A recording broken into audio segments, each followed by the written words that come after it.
Seigneur, merci pour la parole ce matin qui va être donnée par Paul. Merci parce que tu l'as travaillé toute cette semaine. Maintenant, Seigneur, il est comme ce porte-voix pour, Seigneur, laisser passer, Seigneur, ta parole au travers de lui. Père, je prie vraiment pour nous, pour le cœur, Seigneur, pour que nos cœurs puissent recevoir cette semence, Seigneur, que tu as nous donnée. Merci, Seigneur. Je prie aussi, Seigneur, que cette parole le nourrisse, lui aussi, qui est utilisé, Seigneur, pour distribuer. Que toute la gloire te revienne, Seigneur, au nom de Jésus. Amen. Amen. Merci le groupe de louanges, merci pour tout le monde, merci mon père. Et donc aujourd'hui j'aimerais qu'on continue avec Daniel 6 cette fois-ci. Et j'ai pour terme vision, parce que nous sommes les fils, comme on vient de partager, nous sommes les enfants de Dieu, mais Dieu, voilà, dans notre vie chrétienne, on est enfant de Dieu, et comment vivre cette vie avec Dieu, eh bien, il faut une vision. Donc je propose qu'on parle un peu de vision, on fait le lien avec Daniel 6. Peut-être que je vais faire un exemple dans ma vie et comment j'ai fait un peu comme le roi Darius. Et on va faire un exemple avec Ephraïm pour l'aider aussi pour une vision pour son future épouse. Hein? Et on va faire ça ensemble. Hein? Et on va aussi regarder d'autres domaines de notre vie. Qui, voilà, parce qu'il n'y a pas que la vision de l'Église ou la vision de notre famille, il y a la vision de notre finance, il y a la vision de chaque aspect de notre vie. Et donc, voilà, j'aimerais bien parler de ça ce matin, si vous voulez. Ok. Donc, le message ce matin, c'est la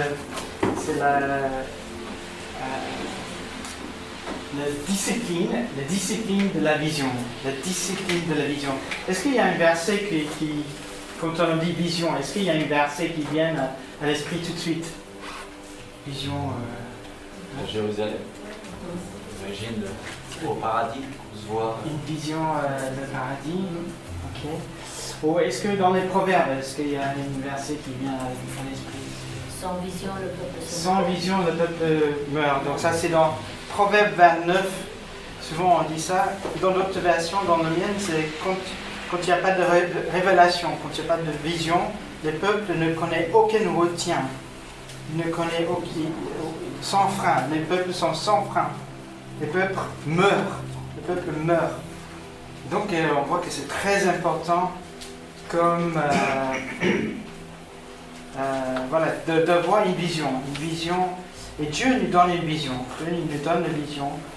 et on va voir aussi un verset qui dit qu'il faut écrire la vision, il faut l'écrire sur la table.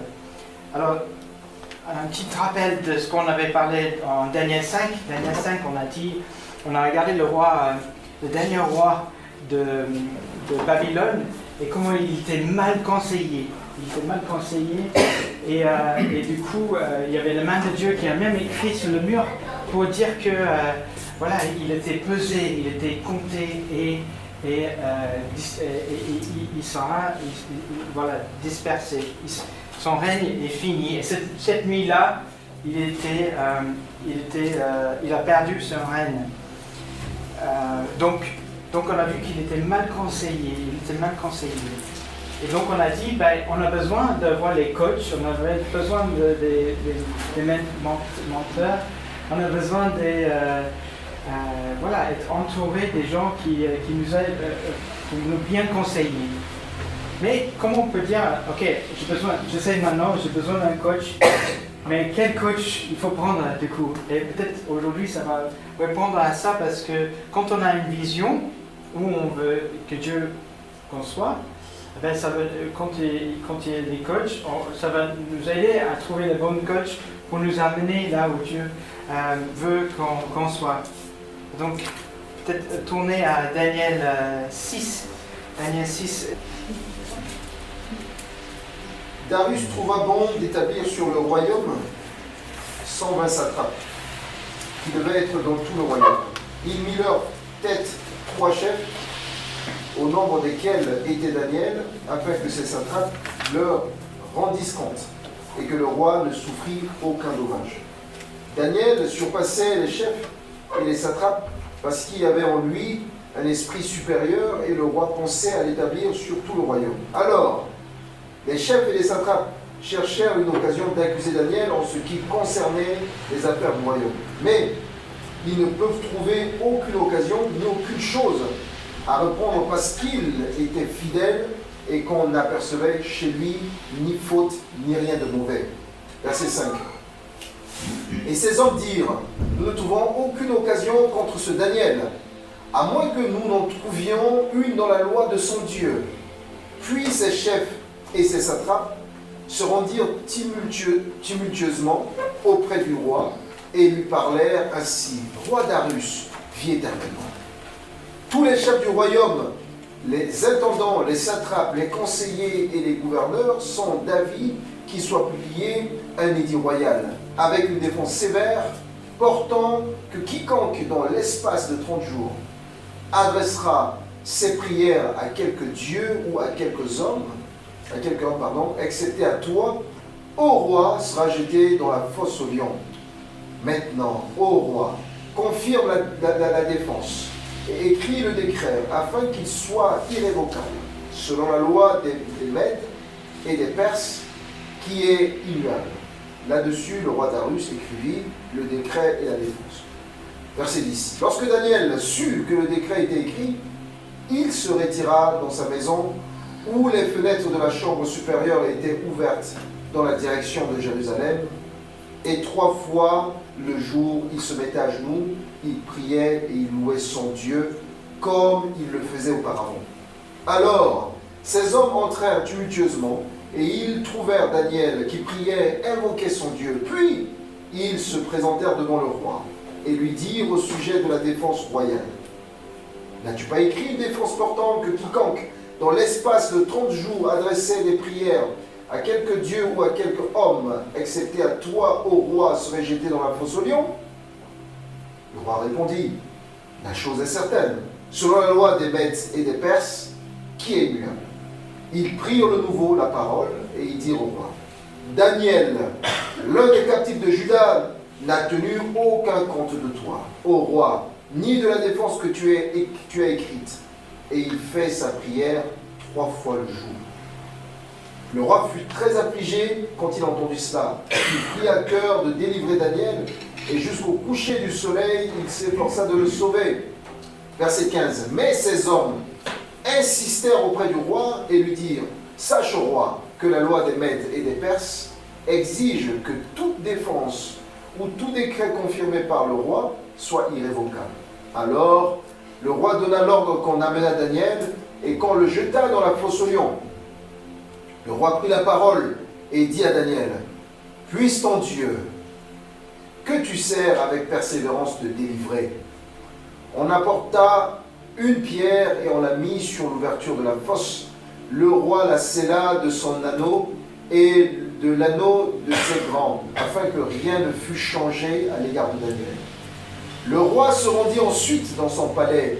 Il passa la nuit à jeun, et il ne fit point venir de concubine auprès de lui. Et il ne put se livrer au sommeil. Le roi se leva au point du jour avec l'aurore, et il alla précipitamment à la fosse au lion. En s'approchant de la fosse, et il appela Daniel d'une voix triste. Le roi prit la parole et dit à Daniel, Daniel, serviteur du Dieu vivant, ton Dieu que tu sers avec persévérance, a-t-il pu te délivrer des lions?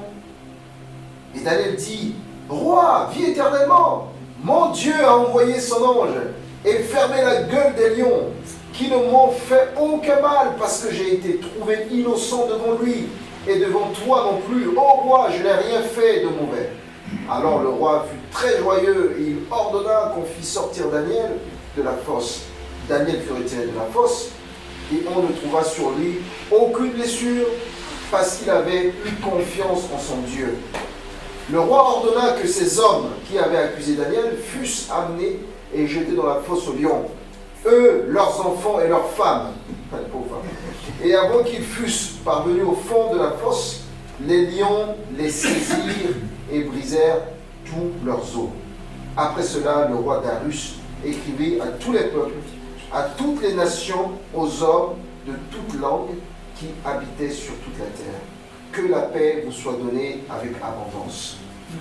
J'ordonne que dans toute l'étendue de mon royaume, on ait de la crainte et de la frayeur pour le Dieu de Daniel, car il est le Dieu vivant et il subsiste éternellement. Son royaume ne sera jamais détruit et sa domination durera jusqu'à la fin.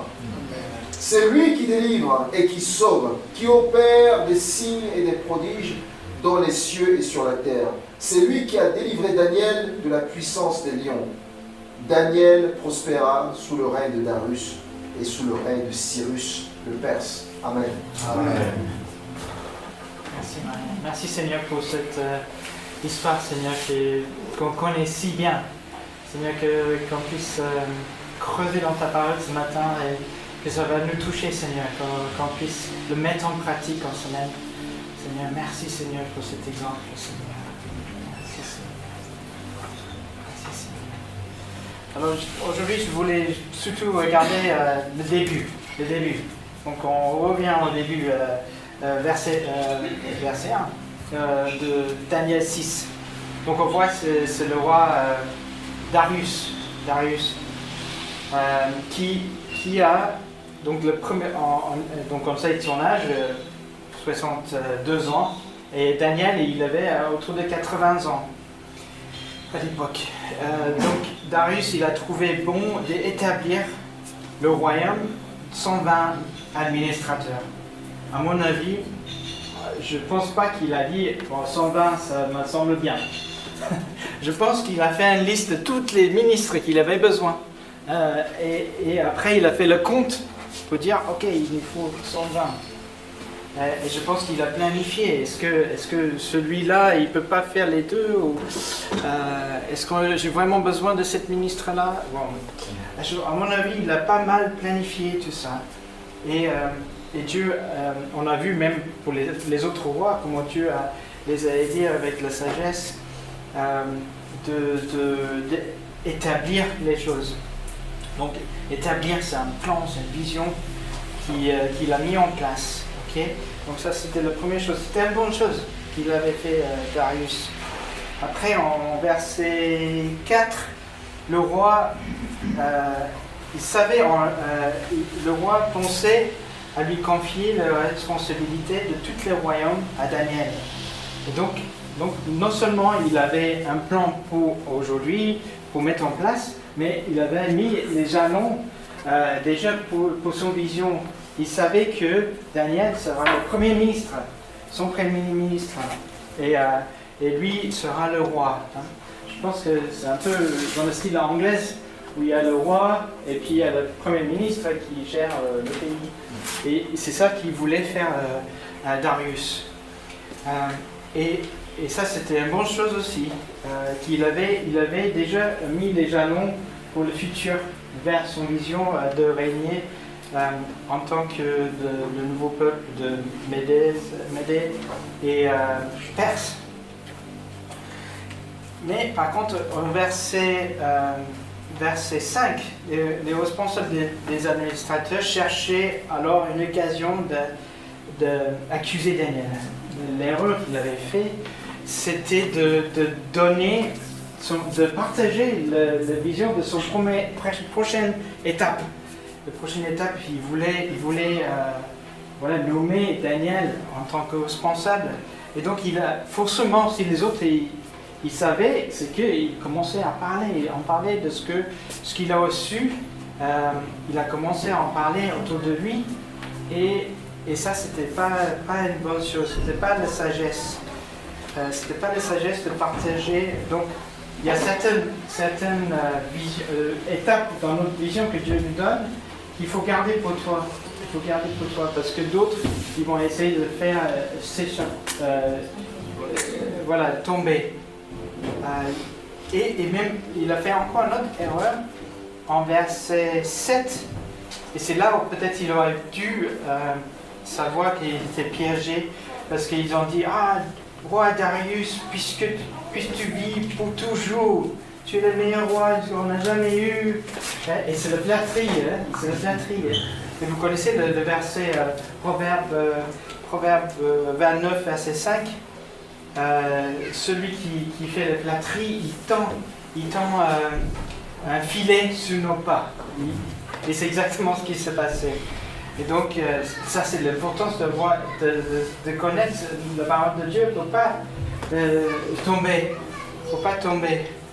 Et voilà, là, à ce moment-là, il aurait dû dire, oulala, alerte, alerte, je fais rien. Mais en fait, ils ont piégé parce que les Perses, la loi perse, ça donne le pouvoir au roi, mais il n'a pas le pouvoir total comme les Babyloniens.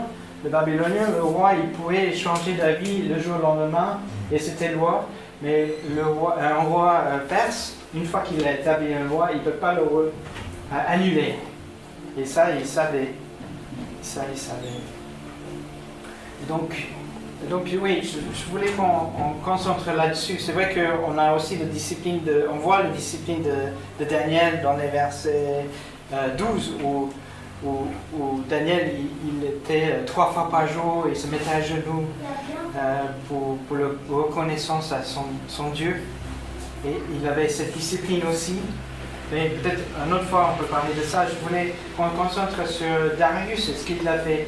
Comment lui, il a listé des choses et comment il a mis en place des jalons aussi vers la vision qu'il avait reçue. Et comment nous, on peut le faire dans notre vie. Et le verset que j'avais, c'était Habakkuk 2, verset 2. Mets la vision par l'écrit, grave-la sur les tables afin qu'on la lise couramment. Donc, peut-être c'est un verset à retenir ce matin.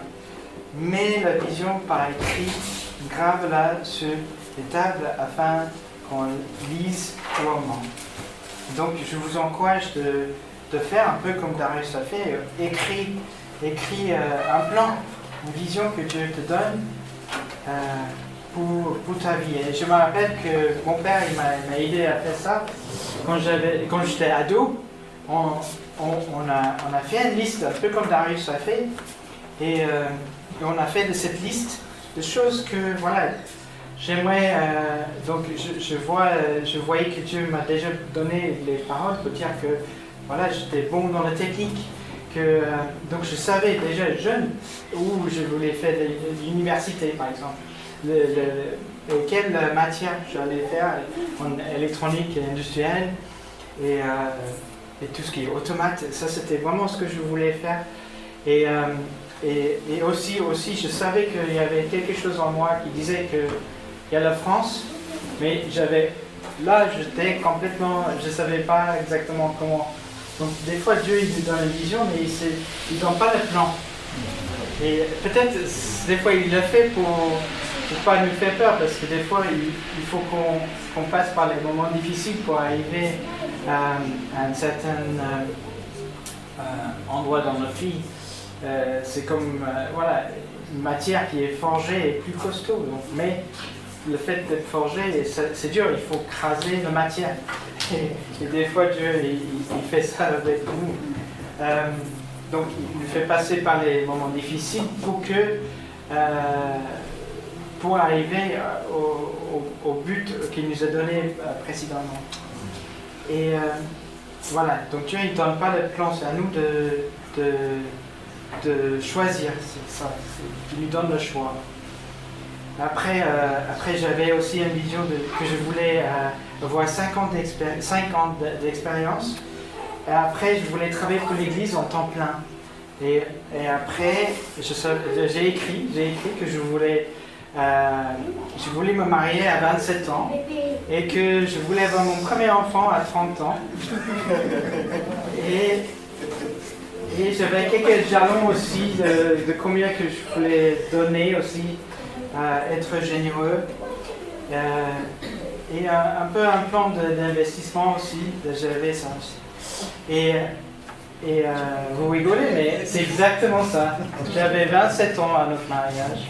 Et notre premier enfant est né, j'avais 30 ans.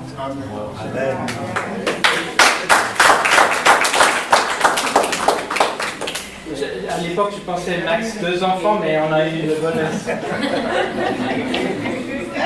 C'est vraiment, oui, on veut. Ouais, des fois, je dis, mais pourquoi j'ai pas écrit plus? Pourquoi j'ai pas demandé plus? C'est tout ce que tu demandes en son nom, hein? Oui. Même dans Habakkuk, le verset après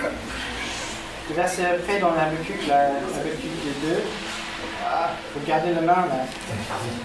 Mais la vision par écrit, grave-la sur le table, afin qu'on lise couramment. En effet, c'est encore une vision qui concerne un moment fixe. Elle parle de la fin et elle mentira pas. Si elle se tard, souvent les visions ça se tard, hein, attends-la, car elle s'accomplira certainement. Et donc ça c'est quelque chose que j'ai vécu, on a vécu. Et voilà, donc à nous aussi de montrer à nos enfants d'établir une liste, comme il a fait Darius, une liste de choses pour la vie. En fait, c'était plus simple aussi. Je savais que l'université j'y allais. Quand j'ai fini le bac, je me suis inscrit, j'ai pas pu entrer. Ils ont dit non, non, je ne pouvais pas rentrer. Et donc du coup, vu que je savais cette vision que j'avais, j'ai fait 1 an dans un autre, en Afrique du Sud, ça s'appelle un collège, donc un collège technique, un peu comme un CFA, j'imagine. Et après, je suis rentré en 2e année à la fac parce que j'ai des crédits. Et donc voilà, des fois, la vision que Dieu donne, c'est pas forcément comme on pense. Et oui, des fois c'est voilà, on en parlera en plus tout à l'heure, mais donc on va voir avec Ephraïm. Par exemple, on va mettre en pratique. Donc, j'espère Dieu a donné une vision pour une épouse. Hein? Oui. S'il était appelé pour le célibat, on peut rater. Donc, Ephraim, est-ce que tu peux venir ici? Et j'ai besoin de quelqu'un pour écrire, parce que Darius, forcément, il a fait une liste aussi. Ah, tu veux nous aider? Alors, on va faire un titre, épouse Ephraim. Pour mon épouse, voilà. Alors, quelles sont les choses que tu désires voir dans ton épouse? On peut l'aider aussi. Hein, premièrement, la crainte de Dieu. La crainte de Dieu. La crainte de Dieu. Ok. Ensuite, bien sûr, une femme qui m'aime, sans condition. Ah, quelqu'un qui t'aime sans condition. L'amour sans condition. Oui. Ok. Et ensuite, une femme soumise. Une femme soumise. Ah, ça c'est dans la parole. C'est bien. Oui, si elle craint. Seulement elle est soumise. Et ensuite, une bonne conseillère. Ah, ça c'était un bon, oui, j'avais écrit ça aussi. Bon conseil. On a vu une émission c'était une famille juive actuelle, hein, et le mariage, il y avait le mariage en place, et en fait il a rompu le mariage parce que son futur épouse lui donnait de mauvais conseils, et donc il a arrêté de faire. Ok, vas-y. Ensuite, une femme douce. Douce. Oui. Ok. Si vous pouvez m'aider aussi. Est-ce qu'il y a d'autres conseils? Il peut supporter des difficultés. Ah oui, comment elle se porte dans les moments difficiles? Ouais, ouais. Est-ce qu'elle est en colère rapidement? Comment son comportement dans les moments difficiles? Est-ce qu'elle tourne vers Dieu ou est-ce qu'elle stresse complètement? Ça. Pas comme la femme de Job qui va le conseiller à maudire Dieu. Quoi d'autre? J'avais mis quelqu'un qui honore ses parents. Quelqu'un qui honore ses parents. Quelqu'un qui est respectueux. Respectueuse. Courageuse. Courageuse. Désolé, hein. Courageuse.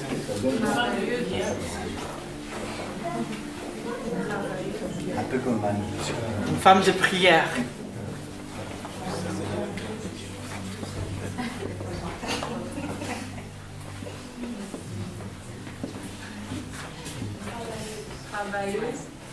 Travailleuse. Ouais, c'est... On peut mettre Proverbe 31, non? J'ai pensé dans les finances aussi à quelqu'un qui est économe. Mais j'ai mis aussi généreuse. Généreuse. Si on travaille avec une économiste qu'on donne, c'est grave.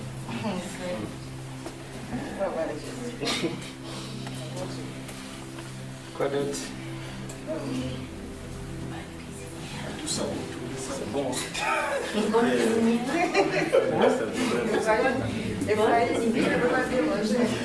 Ah ouais, et le physique. Parce que moi, je me suis dit, moi j'ai mis les trucs de l'âge et tout. Et Dieu a compris l'âge quand j'ai eu l'enfant et tout. Donc on peut être précis, hein. Parce que mon épouse, par exemple, elle ne pourrait jamais épouser quelqu'un qui est petit. Est-ce que tu as une préférence de la taille? 1m60 minimum. Ah, minimum, 1m60. C'est ma taille, hein, donc bon.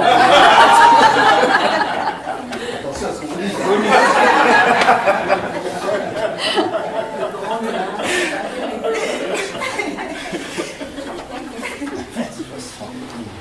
Ok. Est-ce que vous pensez qu'il va trouver cette femme? Tu manges pas, toi? Hein? Ah oui. Si tu cuisines bien. Ah oui, ah oui, ok. Tu cuisines bien les chips. Entre parenthèses, le kep.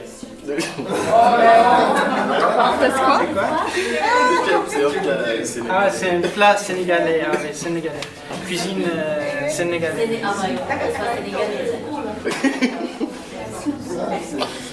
Ou qui a vécu là-bas. Et après, qu'est-ce que tu as en commun? Peut-être du sport ou qu'est-ce que tu aimerais qu'elle fasse avec toi?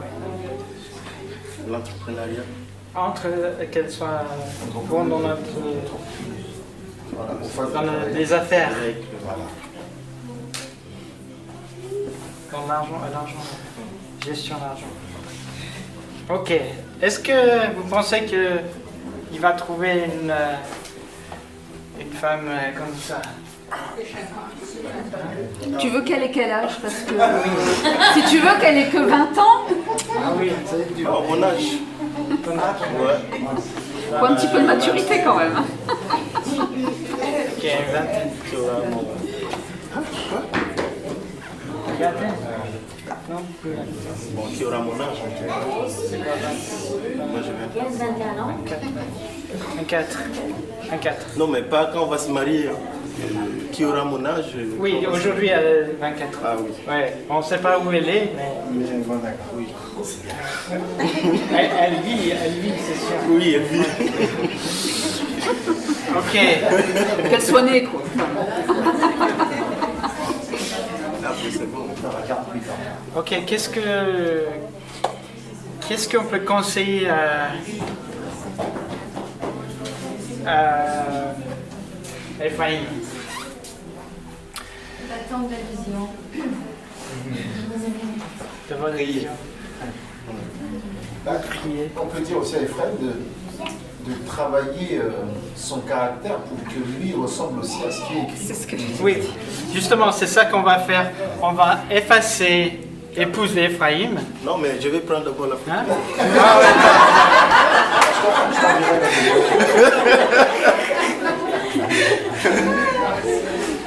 Donc, il n'y avait pas encore la vision.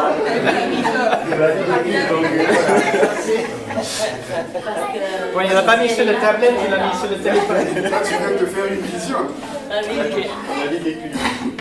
Donc le conseil, c'est que Ephraïm, il commence déjà à craindre Dieu, qu'il aime les autres sans condition, qu'il soit soumise les uns les autres, qui donne le bon conseil, qui soit douce aussi, qui soit bien dans les des endroits difficiles, qui traverse ces moments difficiles, qui s'en comporte comme lui il aimerait que son épouse se comporte, qu'il honore ses parents, qu'il soit respectueux envers les uns et les autres, qu'il soit courageux aussi. C'était quoi la femme de prière? Que lui aussi il prie, qui fait comme Daniel. Qu'il a une discipline de prière, qu'il soit bon avec son argent, qu'il soit généreux, qu'il donne beaucoup, qu'il soit, qu'il fasse sa bonne cuisine. Pour attirer madame. Ouais, peut-être on peut prier pour lui. Hein? Bon, merci Seigneur, merci pour Ephraïm Seigneur. Merci Seigneur pour son future épouse qui, on ne sait pas où elle est, mais Seigneur que tu la bénisses là où elle est. Seigneur qu'elle va la trouver Ephraïm. Seigneur, merci Seigneur que tu prépares Ephraïm quand elle va traverser son chemin, il sera sûr que c'est avec elle qui peut avancer dans la vision que Dieu lui a donnée. Merci Seigneur pour Ephraïm, merci pour tout ce que tu as donné, les talents que tu as donnés. Et je m'appelle le baptême, on a dit, c'est quelqu'un qui va prêcher et beaucoup vont être touchés par son témoignage. Et Seigneur, on a hâte de voir Ephraïm prêcher ici un jour. Seigneur, que tu commences à le préparer dans son cœur et dans ses actes, Seigneur. Merci, Seigneur. Il se mobilise vers les visions que tu lui as données. Merci, Ephraïm. Bon, C'est réciproque. Donc ça, c'était la vision pour notre épouse. Mais on peut faire aussi pour notre famille.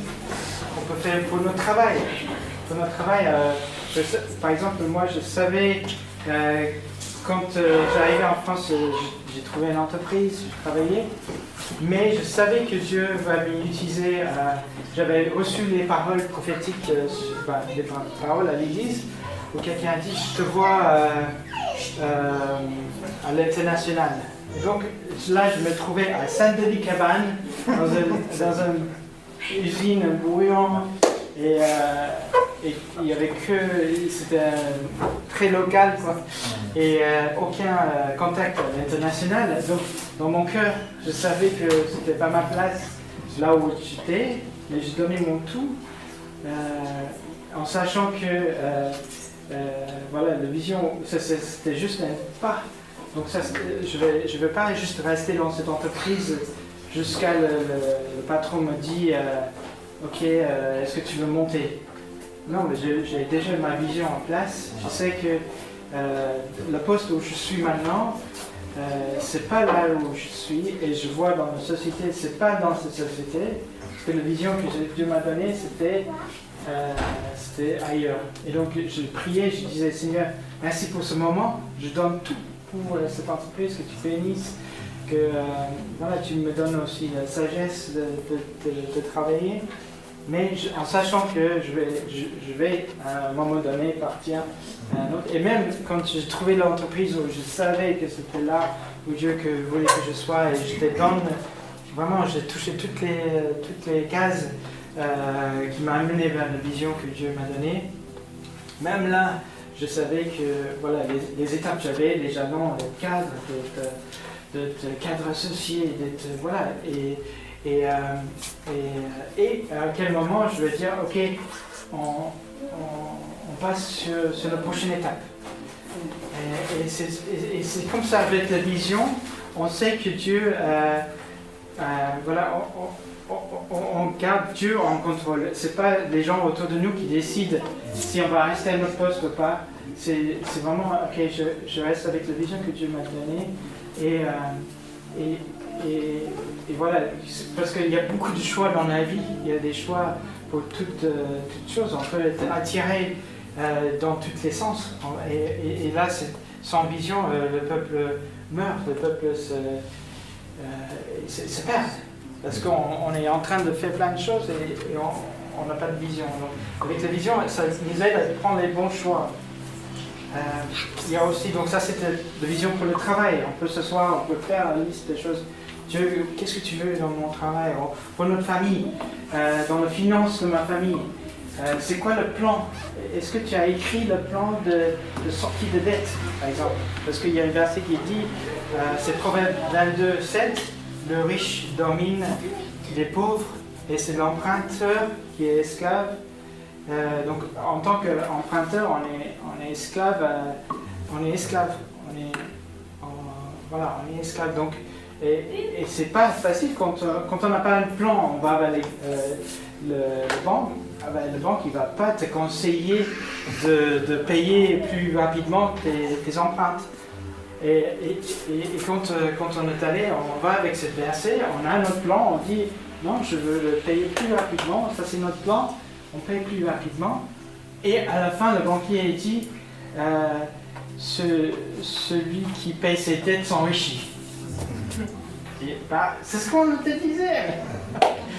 Et donc sans vision, si on n'avait pas cette vision, on n'aurait pas pu finir nos dettes rapidement. Et voilà, on aurait resté esclave. Et en tant qu'esclave, on ne peut pas aller où on veut, on ne peut pas être généreux avec notre argent si on est esclave et on paye nos dettes tout doucement.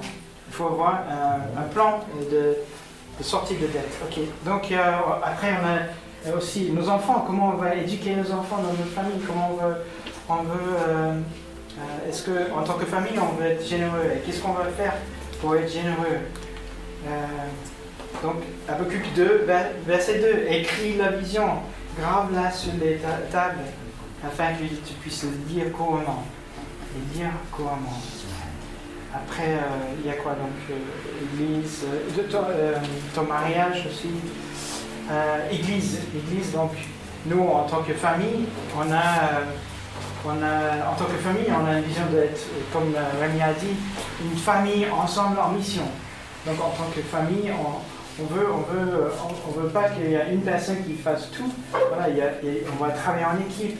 On a les 4 piliers. Nos décisions vont être sur l'amour, basé sur l'amour, sur la grâce de Dieu, sur sa parole, on va creuser dans sa parole, on va être guidé par son esprit.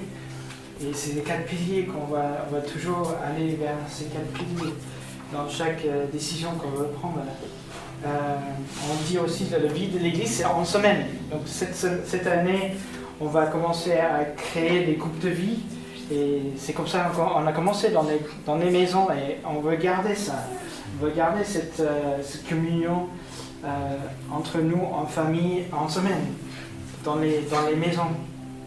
Et on veut cultiver une culture de généreux. C'est pour ça, même si on n'est pas nombreux, on a envoyé l'argent en Turquie pour l'aider pour le tremblement de terre. On a envoyé l'argent en Afrique aussi. On a acheté une voiture pour une scooter pour un pasteur. Et eux, ils étaient bénis et maintenant ils implantent une église. Donc, quand on est généreux, on donne et on reçoit aussi en même temps.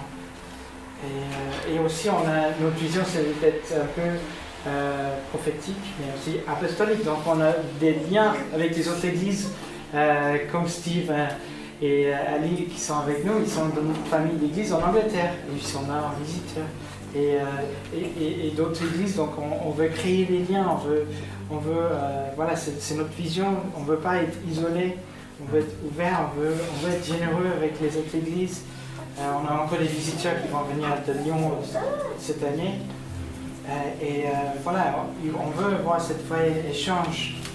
Donc ça c'est la vision de notre église, mais dans l'église aussi, moi en tant que notre famille dans l'église, voilà, quelle est notre place, quel est notre poste. Est-ce que je vais juste faire, Seigneur, demande à Dieu, qu'est-ce que tu veux que je fasse? Est-ce que c'est juste responsable d'un groupe de vie chez moi, ou reçois les gens chez moi, ou est-ce que tu veux que plus tard, que tu veux que je prêche, que Seigneur, quels sont les jalons aussi pour arriver à, voilà, dans 10 ans, dans 20 ans, tu veux que je sois où dans ton église? Est-ce que tu veux que je sois le personne qui est le lien entre les autres églises? Est-ce que Seigneur, tu veux que je grandis dans mes talents pour la musique et que on a un salle d'enregistrement ici sur place? Il y a plein de projets qu'on peut voir et ça c'est aussi quelque chose. Quand Dieu donne une vision, souvent on ne peut pas le faire tout seul. On a besoin des uns des autres pour l'accomplir. Et donc, même en tant que famille, on a besoin des uns des autres pour grandir, pour avoir les bons conseils, pour avancer. On avait aussi une vision que ça sera un lieu de transformation. Et donc on va tenir à cette promesse. Et on a eu aussi une image d'un puzzle qui est, voilà, on ne voyait pas où se placer des pièces. Et voilà, ça va où? Ça c'est une jolie pièce, mais ça va où là? Et voilà, c'est ensemble en fait des pièces qui se connectent, interconnectent. Et après on aura un tableau. Et ça c'était une belle image aussi. Donc c'est à nous, en tant que petites pièces, de s'attacher les uns des autres, trouver notre place, trouver la vision que Dieu nous donne, et à nous de planifier les jalons en tant que, voilà, personnel, famille. Voilà, j'espère que vous allez le mettre en pratique. Seigneur, merci Seigneur pour ta parole, Seigneur, qui nous éclaire, Seigneur, merci Seigneur que tu nous donnes même les pièges que le monde peut nous mettre sous nos pieds pour nous faire tomber. Seigneur, quand on voit quelqu'un qui nous flatte, on va oh, là, il faut que je fasse attention avant de prendre une décision. Seigneur, que tu nous aides dans cette marche, Seigneur, merci Seigneur que tu nous as laissé avec ta parole, ton esprit, et que tu nous as donné chacun une mission. Et Seigneur, que tu nous aides à chacun de trouver la mission que tu nous as donnée. Et, voilà, Seigneur, merci Seigneur. Merci Seigneur.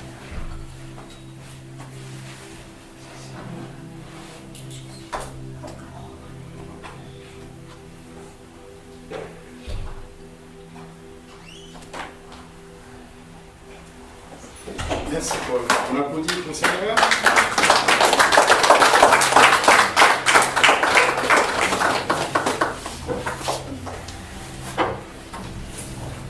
Bon, pas besoin de commentaires après un si beau message. C'est un rappel pour nous tous Il y a beaucoup de choses à faire. La tâche est immense. Et nous devons nous atteler à cette tâche-là, à ce travail. On a chacun une mission et Dieu nous a appelés à ce service. Il nous a confié la mission. Et chacun doit écrire sa mission, écrire sa vision. Pourquoi Dieu nous a appelés ici, dans cette église. Là, c'était un but, un objectif. Et franchement, je n'ai pas vu les choses comme ça, mais je veux commencer à écrire pour moi qu'est-ce que je dois faire. Je pense que vous aussi. Merci Paul. Merci Paul. Et quand vous connaissez votre vision, aussi on peut vous aider. Par exemple, tu dis, Dieu m'a dit, il faut que je plante une église en Afrique. Eh bien, on va tout faire pour t'aider à accomplir ce que Dieu t'a donné un cœur de faire. Donc c'est génial.